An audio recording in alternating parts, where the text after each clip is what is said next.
आप सभी का आपके साथ मैं हूं स्वप्निल। बड़ी खबर बीकानेर से मिल रही है।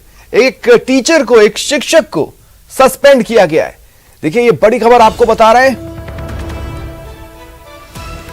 छात्राओं से छेड़छाड़ के आरोप में के मामले में शिक्षक को निलंबित किया गया है। छात्राओं ने शिक्षक के खिलाफ शिकायत की थी अश्लील हरकतें करने की, और इन्हीं आरोपों के सामने आने के बाद शिक्षक को निलंबित किया गया है, सस्पेंड किया गया है। आदेश जारी हो चुके हैं। ये बड़ी खबर आपको बीकानेर से बता रहे हैं। बीकानेर से ये बड़ी खबर। छात्राओं से छेड़छाड़ का आरोप एक टीचर पर लगा है। अश्लील हरकत, अनैतिक मांग की बात भी सामने आ रही है। छात्रों ने स्कूल प्रबंधन से इसकी शिकायत की। इस मामले में जिला शिक्षा अधिकारी ने शिक्षक को निलंबित किया है। ज्यादा जानकारी के लिए बात करेंगे सहयोगी विक्रम से। विक्रम, क्या जानकारी है? देखिए स्वप्निल, ये राजकीय उच्च माध्यमिक विद्यालय रेडमलसर का मामला है, जहां पर एक शिक्षक हैं, 3rd ग्रेड के ये शिक्षक हैं रामचंद्र स्वामी, जिनके विरुद्ध जो है कक्षा 5 की 2 छात्राओं ने जिला शिक्षा अधिकारी को अश्लील हरकत करने और उसके साथ अनैतिक मांग करने की एक शिकायत की थी। और कल ये जो शिकायत शिक्षा अधिकारी को दी थी, उसके बाद शिक्षा विभाग के जो मुख्य जिला शिक्षा अधिकारी है सुरेंद्र सिंह भाटी, उन्होंने तुरंत एक्शन लेते हुए इसे निलंबित किया है। और इसका निलंबन काल के दौरान जो मुख्यालय है वो पांचू मुख्य ब्लॉक शिक्षा अधिकारी कार्यालय रखा गया है। अब पूरे मामले की जो है विभाग जांच करवा रहा है कि किस तरीके से। शुक्रिया तमाम जानकारी के लिए।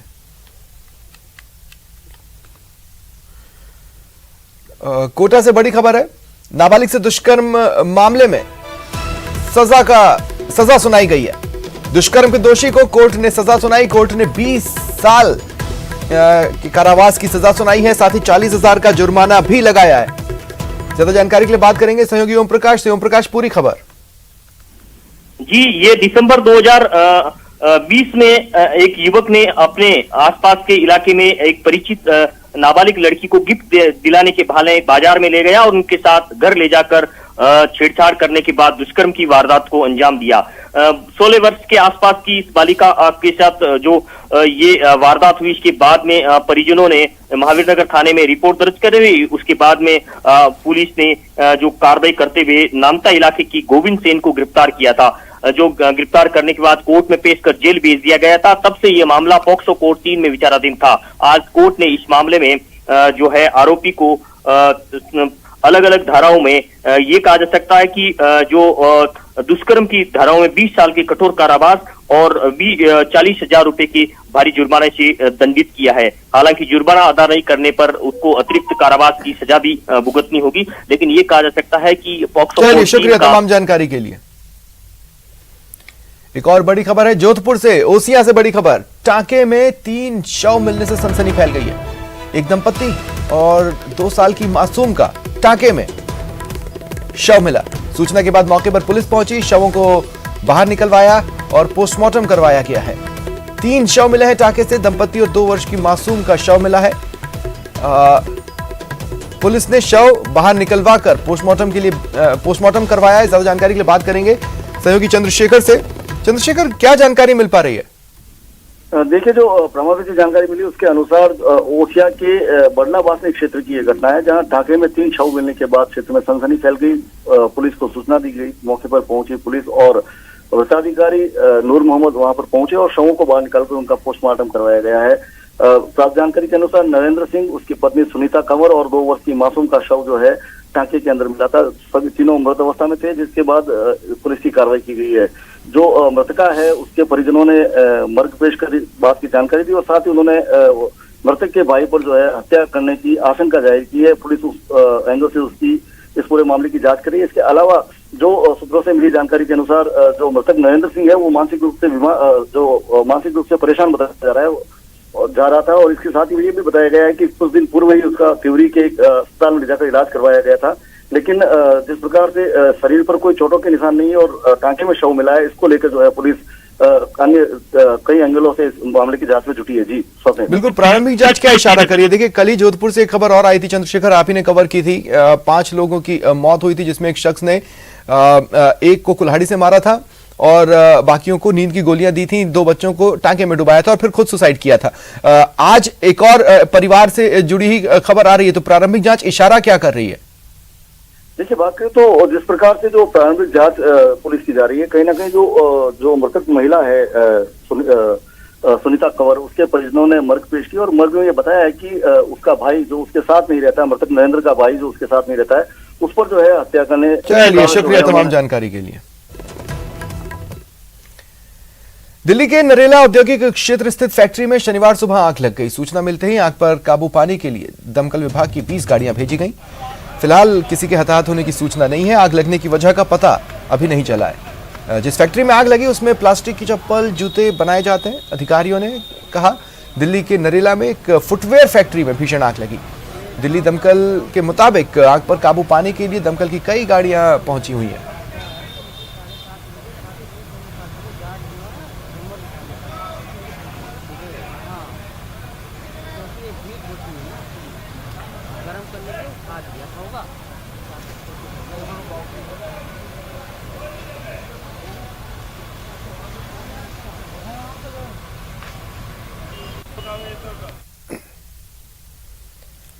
महाराष्ट्र के नासिक रोड स्टेशन पर शनिवार सुबह मुंबई जा रही शालीमार एलटीटी एक्सप्रेस की एक पार्सल वैन में आग लग गई।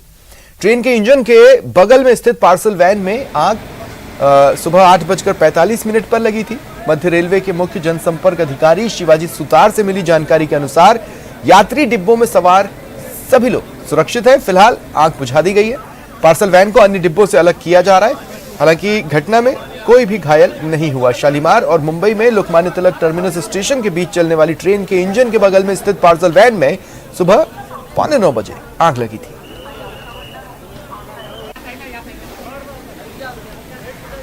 और बात आग के तांडव की ही पहली जो तस्वीर आपको दिखाने वाले हैं वो भरतपुर से है। कुछ ही पलों में तस्वीरें आपकी टीवी स्क्रीन पर होंगी। आप तस्वीरों में देख सकते हैं भरतपुर से पहली तस्वीर, 3 छप्परपोश मकानों में अज्ञात कारणों से आग लग गई। और दूसरी तस्वीर बीकानेर की है। यहां नोखा में हाईवे पर चलती पिकअप में आग लग गई।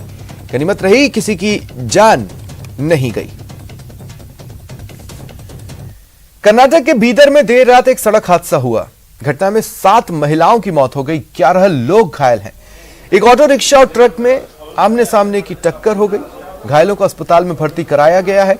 मामला बीदर में चिट्टागुप्पा तालुक के एक गांव का है। बताया जा रहा है हादसे में जिन महिलाओं की मौत हुई वो सभी मजदूर थीं। काम के बाद ऑटो रिक्शा से घर लौट रही थीं। इसी बीच ऑटो रिक्शा की बरमाल खेड़ा सरकारी स्कूल के पास ट्रक से टक्कर हो गई। पुलिस ने बताया मृतकों की पहचान हो गई है।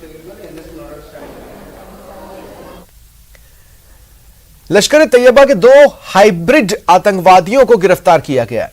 पुलिस और सेना ने संयुक्त अभियान चलाकर आतंकवादियों को गिरफ्तार किया। आतंकवादियों के पास से हथियार और आईईडी बरामद हुई। रिजवान मुश्ताक वानी को सोपुर से, जमील अहमद पर्रा को बारामूला से गिरफ्तार किया गया। पुलिस के अनुसार आतंकियों की गैर स्थानीय लोगों, अल्पसंख्यकों, सुरक्षा बलों पर हमले की योजना थी। महाठग सुगेश चंद्रशेखर ने एक और लेटर बम फोड़ा। इस बार उसके निशाने पर दिल्ली के मुख्यमंत्री अरविंद केजरीवाल है। उसने अपने लेटर में कई बड़े खुलासे किए। उसने सीएम पर 50 करोड़ रुपए लेने का आरोप लगाया है। साथ ही राज्यसभा की सीट ऑफर करने का दावा भी किया। सुकेश ने चिट्ठी में लिखा, केजरीवाल ने ट्वीट कर मुझे महाठग बोला तो मैं बताता हूं, अगर आपके हिसाब से मैं महाठग हूं तो आपने मुझसे 50 करोड़ रुपए क्यों लिए और मुझे राज्यसभा की सीट क्यों ऑफर की? तो क्या ये आपको महाठग नहीं बनाता? आपने ये भी कहा कि 30 अन्य लोगों को लाने के लिए जो 500 करोड़ रुपए जुटाकर कर्नाटक और तमिलनाडु में आम आदमी पार्टी को मजबूत कर सके, और आपने सत्येंद्र जैन के साथ मिलकर मेरी डिनर पार्टी क्यों अटेंड की और वहीं पर ही आपके निर्देश पर 50 करोड़ की डील हुई और असोला के एक फार्म हाउस पर सत्येंद्र जैन और कैलाश गहलोत को दिए।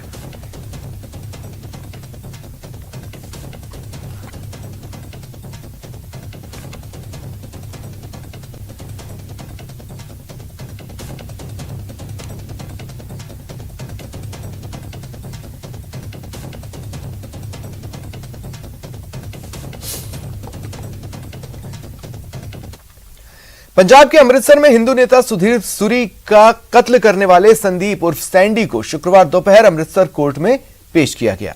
कोर्ट ने दोनों पक्षों की बात सुनी। आरोपी को 7 दिन की पुलिस रिमांड पर भेजा। पुलिस ने आरोपी के अभी तक के बयानों, उसकी गाड़ी से मिली फोटोस्टेट आदि के आधार पर रिमांड की मांग की थी।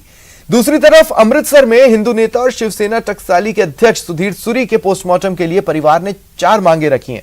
इसमें सूरी को शहीद का दर्जा देने, हत्याकांड की सीबीआई जांच, एसीपी नॉर्थ और 2 एसएचओ को सस्पेंड की मांग है।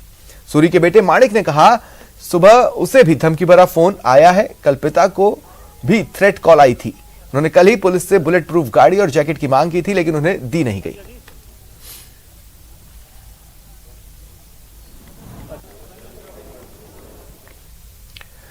प्रधानमंत्री नरेंद्र मोदी ने पंजाब के अमृतसर में डेरा राधा स्वामी सत्संग व्यास के प्रमुख बाबा गुरिंदर सिंह ढिल्लों से मुलाकात की, साथ ही डेरा का दौरा भी किया। बता दें 130 साल पुराना राधा स्वामी सत्संग व्यास एक आध्यात्मिक केंद्र है। वर्तमान में दुनिया के 90 देशों तक डेरे का विस्तार है। इन देशों में डेरे के अनुयायी हैं। राधा स्वामी डेरे की स्थापना 1891 में बाबा जयमल जी ने की थी। यह डेरा अराजनीतिक है, लेकिन सभी दलों के नेताओं का आना जाना यहां लगा रहता है।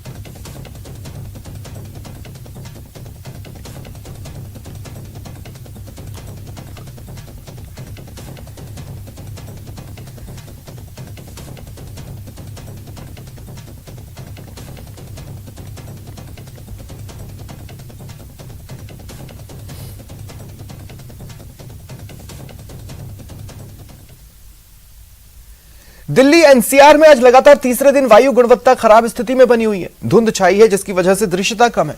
हवा में PM 2.5 लेवल बढ़ने के चलते लोगों को आंखों में जलन, गले में खराश और सांस लेने में कठिनाई जैसी दिक्कतें हो रही हैं। पृथ्वी एवं विज्ञान मंत्रालय के तहत आने वाली पूर्वानुमान एजेंसियों, केंद्रीय प्रदूषण नियंत्रण बोर्ड और SAFAR के अनुसार दिल्ली की वायु गुणवत्ता में PM 2.5 प्रदूषण का 30% हिस्सा पराली जलाने के कारण है। दिल्ली सरकार ने वायु गुणवत्ता प्रबंधन आयोग द्वारा अनुशंसित प्रदूषण रोधी प्रतिबंधों को लागू करने का निर्णय लिया, जिसमें गैर BS6 डीजल के चलने वाले हल्के मोटर वाहनों पर प्रतिबंध शामिल है। हालांकि दिल्ली में प्रदूषण से निपटने के लिए पानी का छिड़काव कराया जा रहा है। पोल्यूशन को लेके मेरे को आंखों में बहुत ज्यादा जलन हो रही है बिल्कुल, और छाती में भी सांस लेने में प्रॉब्लम, बहुत ज्यादा सामना करना पड़ रहा है पोल्यूशन को लेके।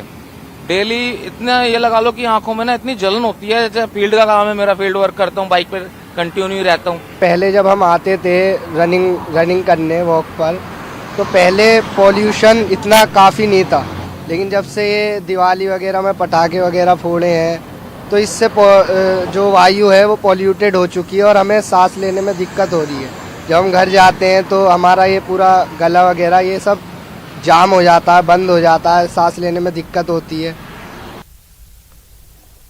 भारतीय क्रिकेट टीम के पूर्व कप्तान और दुनिया के दिग्गज बल्लेबाज विराट कोहली आज 34 साल के हो गए।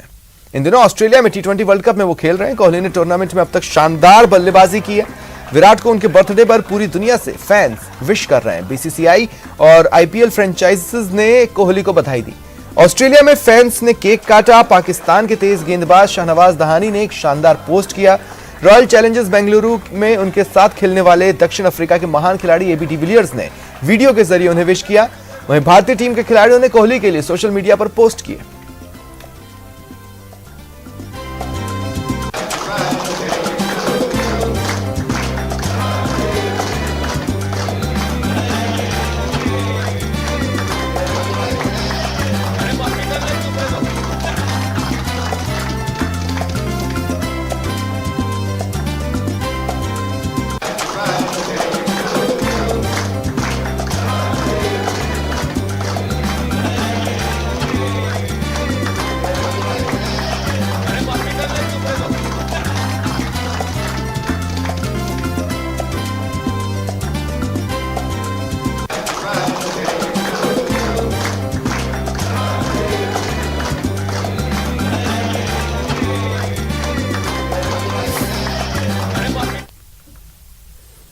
सरदार शहर सीट पर उपचुनावों की तारीखों का ऐलान हो चुका है। 5 दिसंबर को यहां विधानसभा उपचुनावों के लिए वोटिंग होगी। 8 दिसंबर को नतीजे आएंगे। 2,89,579 मतदाता अपने मताधिकार का 5 दिसंबर को इस्तेमाल करेंगे। 17 नवंबर तक देखिए नामांकन हो सकते हैं। विधायक भंवरलाल शर्मा के निधन से ये सीट खाली हुई और उपचुनाव की स्थिति बनी। उपचुनाव की तारीखों का ऐलान हो चुका है और ऐलान के साथ ही जिले में आचार संहिता लागू हो गई है।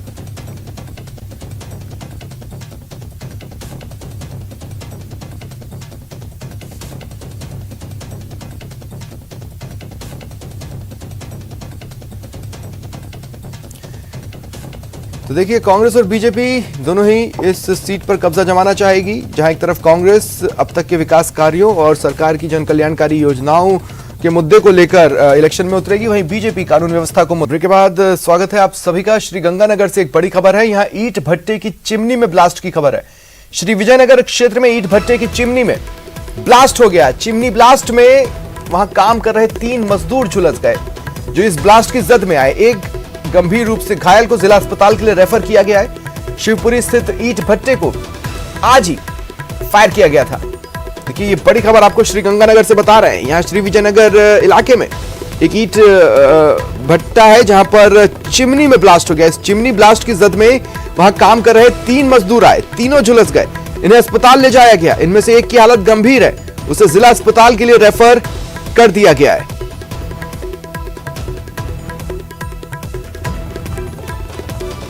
तो बड़ी खबर आपको बता रहे हैं, ईंट भट्टे की चिमनी में विस्फोट हुआ और विस्फोट के दायरे में वहां काम कर रहे 3 मजदूर आए और इस वजह से बुरी तरह से झुलस गए। ज्यादा जानकारी के लिए बात करेंगे सहयोगी अशोक से। अशोक, क्या जानकारी है? देखिए स्वप्निल जी, ये श्री गंगानगर के श्री विजयनगर थाना क्षेत्र में स्थित शिवपुरी ईंट भट्टे का मामला है, जहां आज इसको फायर पे सेट किया जा रहा था। आज पहला ही दिन था और फायर पे सेट करने के दौरान ही चिमनी में बड़ा ब्लास्ट हुआ और ब्लास्ट इतना तेज था कि पूरी की पूरी जो हाई राइज चिमनी है वो 2 फाड़ हो गई है। और इसी दौरान चूंकि वहां पर मजदूर भी काम कर रहे थे, तो वहां 3 मजदूर भी इस ब्लास्ट की चपेट में आ गए हैं। 3 मजदूरों में से एक मजदूर जो सीरियसली इंजर्ड है, बताया जा रहा है कि उसका शरीर 30 से 40% तक बर्न हो गया है। तो ऐसे केस में उसको प्राथमिक उपचार के बाद श्री गंगानगर के लिए रेफर कर दिया गया है। वहीं 2 स्थानीय मजदूरों को वहीं स्थानीय अस्पताल में इलाज चलाया जा रहा है। जी, चिमनी में ब्लास्ट की वजह, हालांकि ये तो जांच में ही सामने आएगा, लेकिन क्या प्रारंभिक तौर पर कुछ कहा जा रहा है? अभी तो प्रारंभिक जांच में सामने तो कुछ नहीं आया है। वास्तविक कारण तो जांच के बाद ही आ पाएंगे, लेकिन संभावना जताई जा रही है कहीं ना कहीं चिमनी के अंदर जो या तो चिमनी की मटेरियल क्वालिटी में कहीं ना कहीं कॉम्प्रोमाइज हुआ, या फिर चिमनी के अंदर जो फ्यूल इस्तेमाल किया जा रहा था उसकी क्वांटिटी कहीं ज्यादा रही होगी। संभवतः यही वजह रही कि जो प्रेशर क्रिएट हो रहा था फायर का और मौका उसको चिमनी झेल नहीं पाई और चिमनी 2 ब्लास्ट में या 2 फाड़ हो चुकी है। जी, तो अब वहां पर क्या स्थिति है? देखिए, आप इससे पहले कि कुछ बोले, हम अपने दर्शकों को बता दें, ये वो ईंट भट्टे की चिमनी है जो कि आपकी टीवी स्क्रीन पर है। इसमें ब्लास्ट हुआ जिसकी वजह से 3 मजदूर झुलस गए, एक की हालत गंभीर है। हाँ अशोक, मैं आपसे पूछ रहा था, अब मौके पर क्या स्थिति है?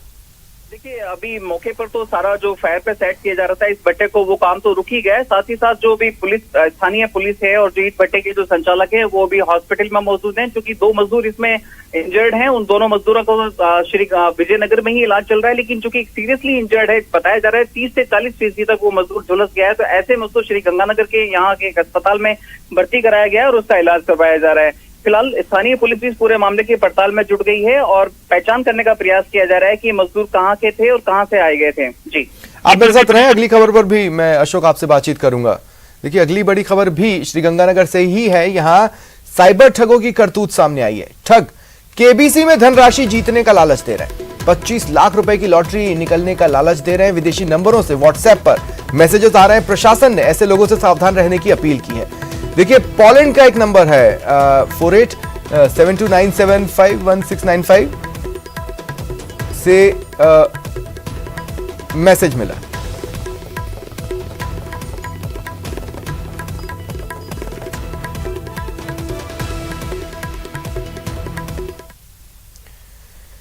पाकिस्तान के पूर्व पीएम इमरान खान पर हमले के बाद पाकिस्तान में कोहराम मचा है, लेकिन उससे ज्यादा कोहराम इमरान खान के बयान से मचा है। इमरान खान ने दावा किया कि उन्हें हमले की आशंका थी। इमरान खान ने पाकिस्तान के पीएम शहबाज शरीफ समेत गृह मंत्री सनाउल्लाह पर बंद कमरे में हमले की साजिश का आरोप लगाया। इन सब के बीच बात किलर लाहौरी की हो रही है। अब सवाल यह है कि आखिर किलर लाहौरी है कौन और किलर लाहौरी का कैप्टन कौन है? यह सवाल इसलिए बढ़ा है क्योंकि जब इमरान खान पांव में प्लास्टर लेकर सामने आए तो उन्होंने कई बातें कही। उन्होंने कहा, उससे सवाल यह भी है कि क्या इमरान पर फिर हमला हो सकता है?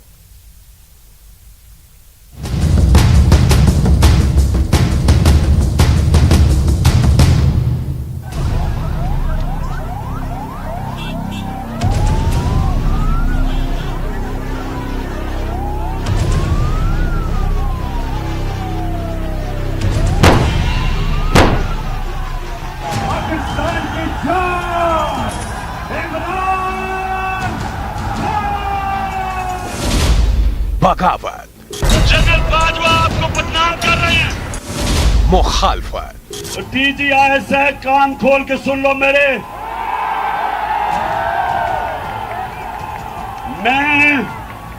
मैं जो चीजें जानता हूं, मैं अपने मुल्क की खातिर, अपने इदारों की खातिर मैं चुप हूं।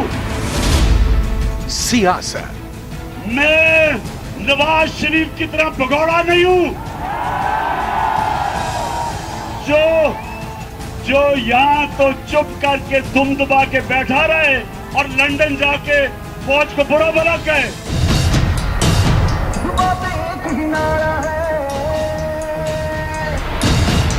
हम लेके रहेंगे।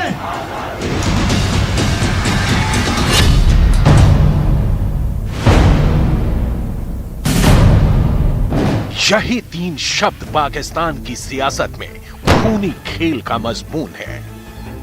मुझे एक दिन जाने से पहले पता चल गया था कि या इन्होंने वजीराबाद और या गुजरात में प्लान किया हुआ था मुझे मारने का। इसके पीछे पूरा प्लान था। ये प्लान पूरा हम अब अनकवर करेंगे और मैं आपको बताऊं इसके साथ और लोग मुलव्वस हैं और ये प्लान अब का नहीं पहले का बना हुआ है। इमरान खान नियाजी महीनों पहले से अपनी रैलियों में चीख चीख कर अपने कत्ल का अंदेशा जताते रहे। एक बार नहीं, कई बार, बार बार, और उनका अंदेशा सच साबित हुआ।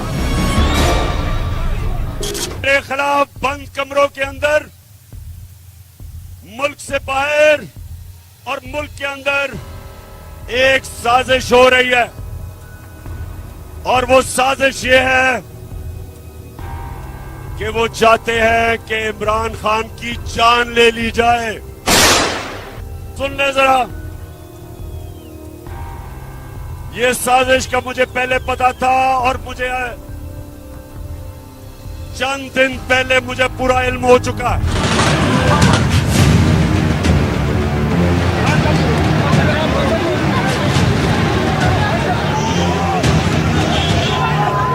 ये गोली है उसके अंदर। इमरान के रूप में पहली बार पाकिस्तान को कोई ऐसा नेता मिला है जो खुलेआम सेना ISI को कोस रहा है। ये चीज किसी को रास नहीं आ रही। हर कुर्बानी देने के लिए तैयार है। इमरान खान के सियासी उड़ान के पर कतरने में पाकिस्तान के सियासतदानों का एक पूरा कुनबा अरसे से लगा है, लेकिन खुद पर हुए कातिलाना हमले को लेकर इमरान खान ने डंके की चोट पर 3 नाम लिए हैं। पाकिस्तान के प्रधानमंत्री शहबाज शरीफ, गृह मंत्री राना सनाउल्लाह और आर्मी के एक मेजर राना फैसल पर इमरान ने हमले में हाथ होने का संगीन आरोप लगाया है। 3 लोगों ने बनाया। सबसे पहले राना सनाउल्लाह। राना सनाउल्लाह ने क्यों बनाया? क्योंकि राना सनाउल्लाह एक कातिल है। राना सनाउल्लाह और शहबाज शरीफ ने जब मॉडल टाउन में वो 12 लोगों को कत्ल किया था और 70 लोगों को गोलियां लगी थी, ये 2 इन्होंने इस प्लान के अंदर ये शामिल हुए और साथ मिल गया इनके मेजर जनरल फैसल। फैसल क्यों? फैसल